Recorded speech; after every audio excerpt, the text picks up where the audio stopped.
Okay, thank you, Jen. That was fabulous. We now move a little further north to Greece and Rome. This was not an easy assignment. You know, we all get assignments before these Valentine's Day Young Friends gigs that we get asked to do. And so Emily asked me to do something on blurred lines, as Jen has said, and to emphasize the things in our collection. We don't have a lot of erotic art in our collection, so that was hard to do, as it were. And it was hard to find the blurred, it wasn't so hard to find the blurred lines of the erotic art in our collection, but it was hard to figure out what to do with it. I'm going to show you what we've got.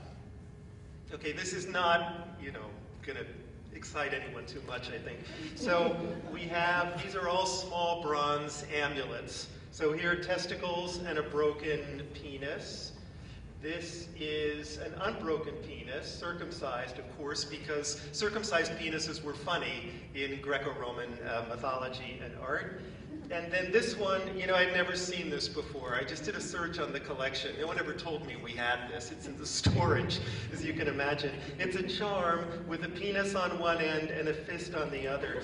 And so I asked some of my colleagues, why would you put a penis and a fist together to ensure good luck for yourself? And we're still waiting for the answer to that. I don't have an answer to it. So we have these three things.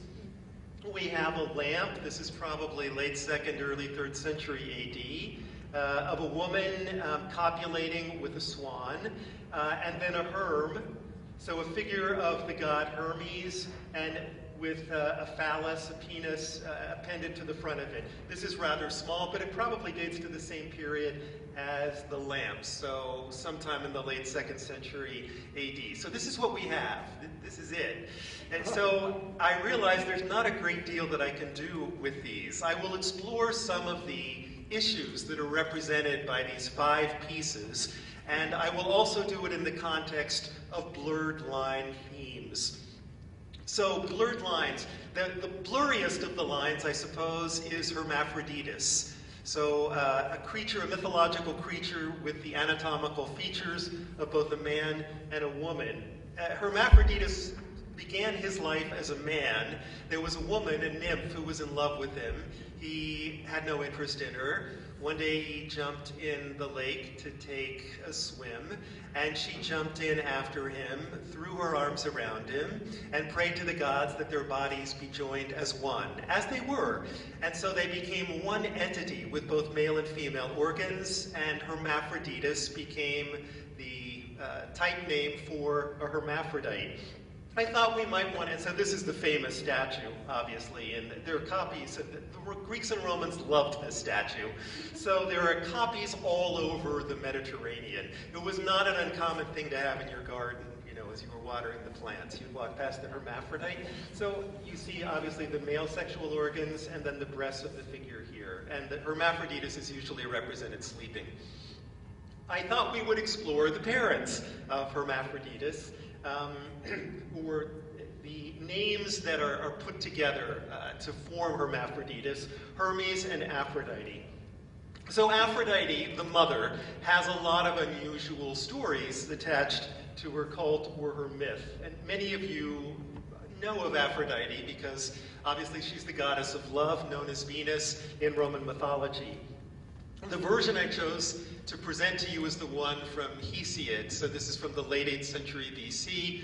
In the early history of the gods, right at the beginning of the history, you have the sky god mating with the earth god. So Uranus mating with Gaia, Gae or Gaia, source of our word geography or geology. And Uranus was worried that the children born to his wife, Gaia, would subvert his authority, so he hid the children deep within Gaia. But Gaia, obviously filling up with children, because Uranus had a voracious appetite, she was filling up with children, and so she gave a scythe to one of the boys. This would be Saturn or Kronos, source of our word chronological, and said, go to it. And so he castrated Uranus. And the phallus of Uranus fell into the sea, and whenever you have a phallus falling into the sea, there's going to be some foam associated with that. Don't try this at home. But one can assume that, you know, the water is going to move around the phallus. And so as the water swirled around the phallus, up came Aphrodite. She was called the foam-born one. So Aphros is foam in ancient Greece. And so that's why you see her surrounded by foam in ancient depictions, and sometimes rising up out of the water, reportedly near Cyprus. Cyprus was always the center of her cult. And by extension, Kronos, the one who used the scythe to castrate his father Uranus, is shown with the scythe that was the instrument of castration. So on December 31st in the newspapers, you traditionally see this image of Father Time. Father Time is Kronos or Saturn, and Father Time always has an hourglass in one hand and the scythe in the other. That scythe is not identified as an instrument of castration. You'll never see that. But now you know what it was. And so this is an image from the Library of Congress in Washington, which also does not identify it as an instrument of castration. But that was what gave rise to Aphrodite. Hermes, the father, Hermaphroditus, also has a colorful history, in part because of his children.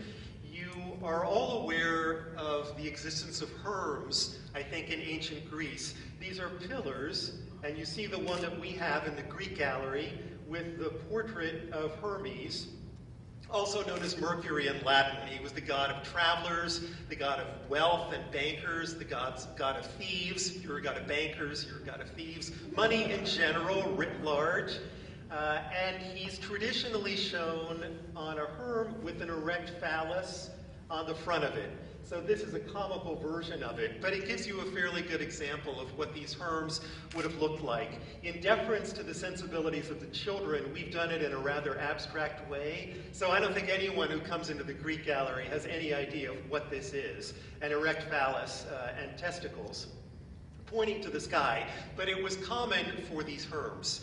And Hermes is frequently mentioned as the father of Pan, whom you see here, again in a sort of comical version. Pan was an epiphallic god, so he traditionally has a large erect penis, and you usually see him with a tail, with cloven hooves, and with horns growing out of his head, sometimes actually with a goat head. He's a god of flocks and obviously a god of the wilderness. So the liminal zone between city and country, he's very much a blurry god in terms of the area over which he had juxtaposition. And this form of Pan with horns, a tail, cloven hooves, is the model for Satan in the Middle Ages. So if I show you a late medieval woodcut of Satan, who obviously has something on his mind as he looks at this late medieval woman, the early versions of Satan just take the iconography hook, line, and sinker from the images of Pan. And the other god who's frequently mentioned as a son of Hermes is Priapus, with whom many of you are familiar as well. This is the famous image of Priapus from Pompeii, where he's weighing his penis. This is a weight, or a balance, and the left side of the balance is gone, but you can see that in the scale, in the pan, you've got sacks of gold, which are weighing about the same as his penis. So these were large penises that are traditionally applied to Priapus as a symbol of fertility, because of course Priapus was a god of fertility par excellence. And you see the penis is used as a directional arrow pointing you toward this fruit basket. So again, emphasizing his connotations of fertility. And those fertility connotations also apply to his father, to Mercury, whom you see here, Mercury or Hermes. He's got the staff, the staff that's surrounded by two snakes wrapped around it, the so-called caduceus, which you know of because it's the symbol for the floral delivery people.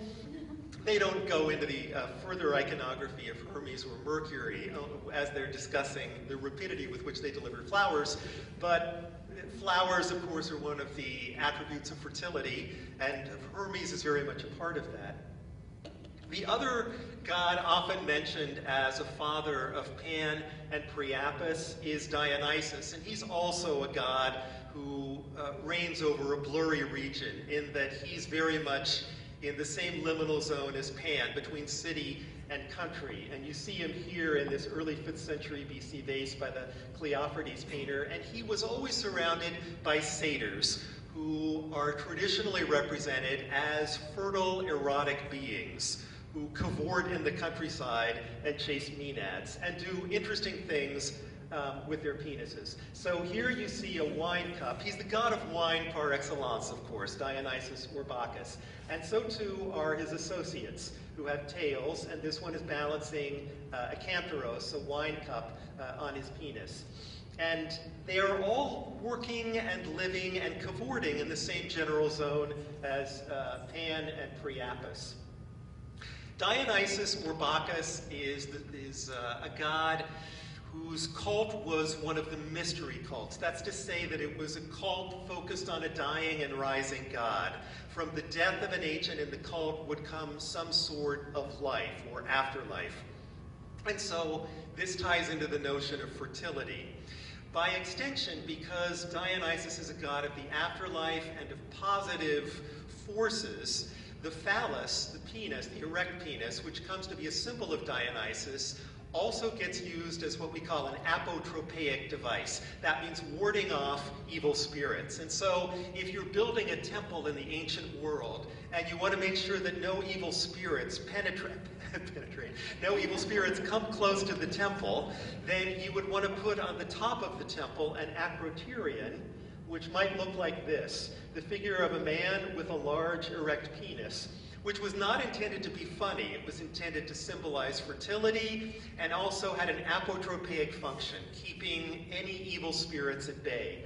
This one from the town of Sardis, just north of the town of Miletus, which was the center of dildo manufacture in the ancient Greek world, which is frequently depicted. I mean, the dildo factory is not depicted, but the dildos are often depicted in the ancient Greek world, especially on vases. Now, as I was looking at this vase painting, which is an early 5th century BC vase painting on the left, it said, "Picture of a woman watering her dildos." And I thought, surely that's an incorrect label. No one would water a dildo. Why on earth would one do such a thing? But these are dildos that she has in front of her. And again, it ties into this notion that women could rarely find the satisfaction they needed from their husbands or other men in the settlement. And so the dildo was the next best thing. And sometimes in the homes of these women, they would have phallic charms and or chimes that would be placed on or around the door. And here too, you would want to use a phallus to indicate that this was a prosperous house which you were entering. So this is one of the more famous ones. As you see, it's a chime, a series of bells, which are appended from a large penis, which has a penis, and grows a penis, and has a tail, which is a penis. So it's almost as if she's been watering her dildos and they've all been growing multiple penises. And sometimes those got quite large.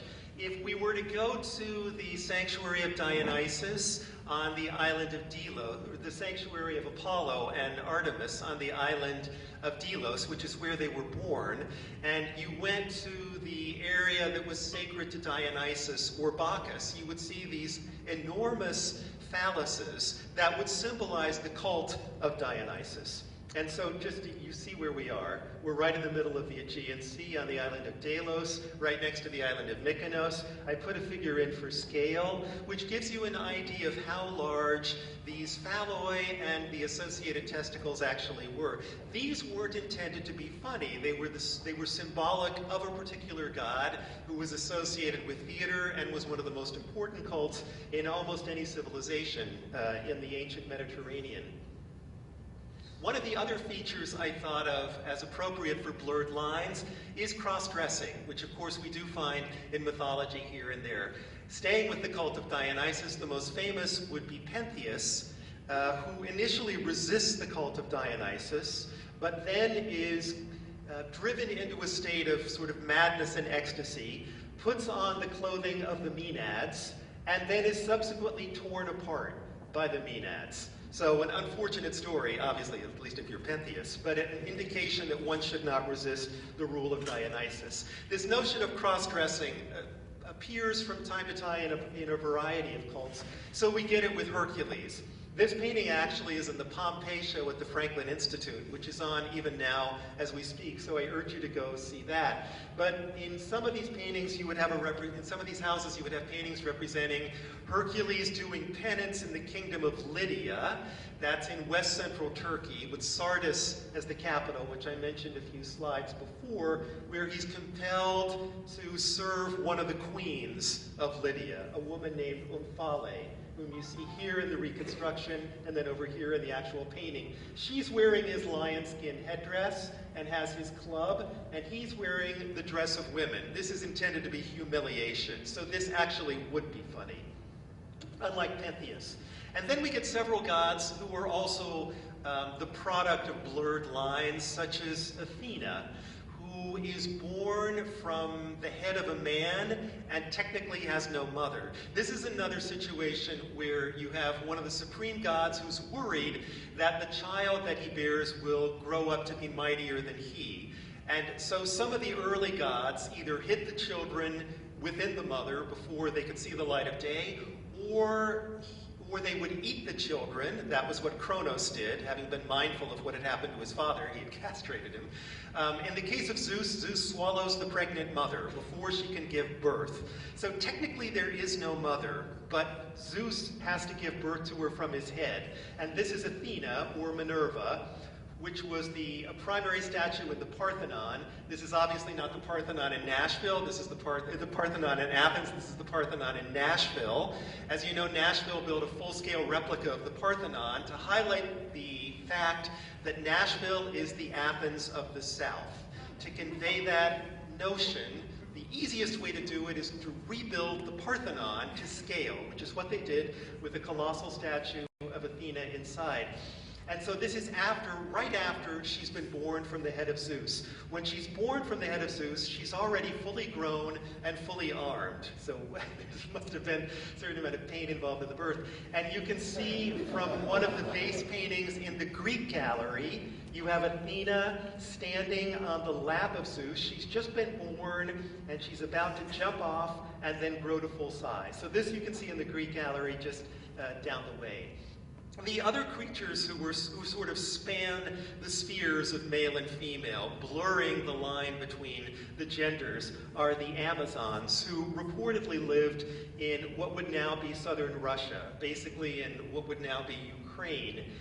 And they are called Amazons because they would slice off one of their breasts. So Amazon from Amazos, so without a breast. You think of the word mastectomy. They would reportedly slice off one of their breasts because it was easier to throw the javelin, or to get the quiver off their bodies, or to do any number of warlike things that the Amazons would do. So a kind of warlike group of women who would sleep with men only to propagate their race, but otherwise were male in appearance, except for this breast issue. And there are some graves that have been excavated in southern Russia with the bodies of women and with weapons inside that some would associate with the tribe of warlike women who were the antecedents of the Amazons. And sometimes these Amazons actually fought in the Trojan War. This is the queen of the Amazons, Penthesilea, who fought Achilles. And unlike most of the Amazons, she did fall in love. Her eyes met those of Achilles as they were on the battlefield, as they were locked in mortal combat, and as their eyes met, they fell in love. But it was too late because he had just plunged a dagger in her breast. So she died. She died in love, but she died. Choice of sexual partners is also a blurred line kind of thing, and for that I thought we'd go toward the end of this talk to the Villa of the Papyri in Herculaneum, so called because there were 1,700 papyrus scrolls that were found here in a library, 1,000 of them being the writings of an Epicurean philosopher named Philodemus, who isn't the most interesting writer in the ancient world, if the truth be told.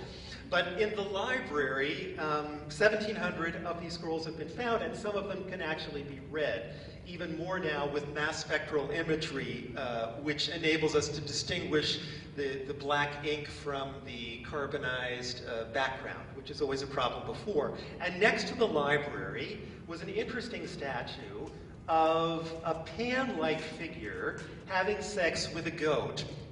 So sometimes we get these figures where you have humanoid, these groups where you have humanoid figures having sex with animals. Rarely do we get them right next to the library, which seems sort of counterintuitive, at least to me. But that was the case here, and when it was excavated in the 18th century, Charles VII, King of Naples and Sicily, who seems like a carefree guy here, he was horrified when he saw this. I mean, the 18th century wasn't exactly the most liberal time in the history of the world, even though it was the Enlightenment. Certain things were not enlightened. And he wanted this ground to powder. He was just horrified and said that the only people who should ever look at it should be men of high moral standing. And so no one looked at it, because none of the men were of high moral standing. He put it in a box and put it in the basement, but he didn't grind it to powder. That's the good news. But this notion of humanoid figures having sex with animals takes us back to that lamp that I showed you at the beginning of the talk. A woman having sex with a swan. This is Leda, and I was lucky enough to excavate a life-size marble relief of Leda at the site of Aphrodisias in southwestern Turkey in 1980. It was my first big excavation.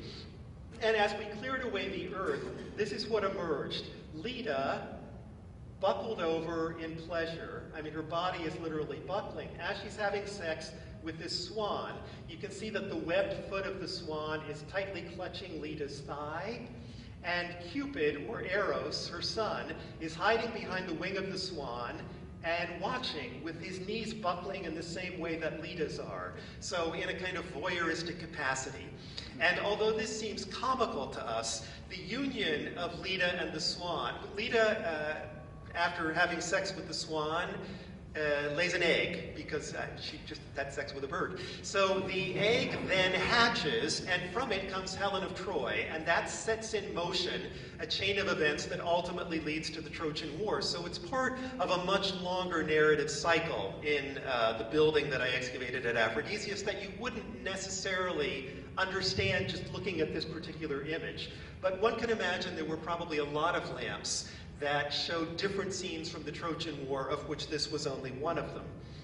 So if we look at this conglomeration of these 5 erotic objects in the Mediterranean section, a group of phalloi, a miniature herm, and the lamp of Leda having sex with the swan, although they all seem to us to be the kinds of objects that you would put in a sphere with the rubric blurred world or blurred lines directly above it, they're not unusual for a landowner, a paterfamilias in the 2nd century AD. So what seems to us to be a realm of blurred lines would have seemed to the paterfamilias, at least 1800 years ago, to be relatively straight stuff.